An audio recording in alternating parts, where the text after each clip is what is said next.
Jeff Piotrowski, Storm Chaser. Tulsa Airport just broke their all-time record snowfall of 14 inches, breaking the old record of 12.9. It's the first time in 35 years I haven't been able to leave my house, go out and film the blizzard.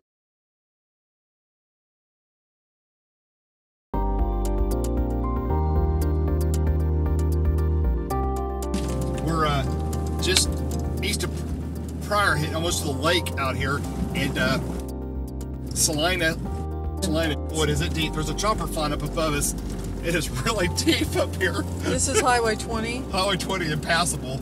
But we're making it. We're one of the very few cars going down this highway. No, we're not in Antarctica. It's another Oklahoma blizzard.